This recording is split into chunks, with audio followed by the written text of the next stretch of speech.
재산세 등 세금 부과 기준이 되는 표준 단독주택과 표준지의 공시가격이 지난해보다 약 6% 내렸습니다. 공시가 하락은 2009년 이후 처음입니다. 오늘 3월 발표되는 표준 아파트 공시가격은 이보다 더 크게 하락할 것으로 전망됩니다. 이동호 기자입니다.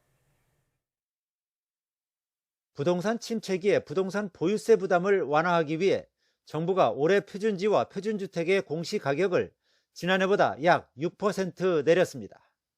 표준지와 표준주택 공시가격이 내려간 것은 지난 2009년 금융위기 이후 14년 만에 처음입니다. 단독주택과 토지 공시가격의 현실화율이 지나치게 높아지면서 보유세 부담이 가중돼 조세 저항까지 우려되자 2020년 수준으로 하향 조정한 영향이 큽니다. 최근 집값 하향세 및 어려운 경제 여건 등을 감안하여 23년 부동산 보유세 부담을 20년 수준으로 완화하기 위해 23년 현실화율을 20년 수준으로 하향 조정하게 됐습니다. 표준지와 표준주택 공시가격은 개별 지가와 개별 주택가격 산정의 기준으로 정확한 개별 공시가격은 시군구에서 산정합니다.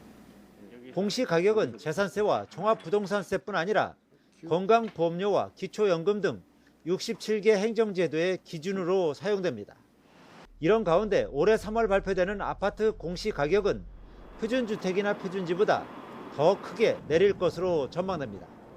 지난해 실거래가가 급락한 데다 공시가격 현실화율을 2020년 수준으로 낮추기로 하면서 가격 하락에 현실화율 인하 효과까지 겹치기 때문입니다. 정부는 최근 2년간 공시가격이 급격하게 오른 9억 원 이상 아파트의 현실화율을 더 크게 하향 조정하기로 해 특히 고가 아파트의 공시가격이 크게 내릴 것으로 예상됩니다.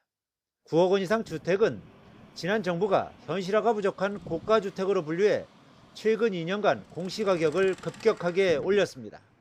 정부는 올해 이후 적용될 공시가격 현실화 계획은 올해 부동산 시장 상황과 경제 여건의 불확실성이 높아 올 하반기에 확정할 예정입니다.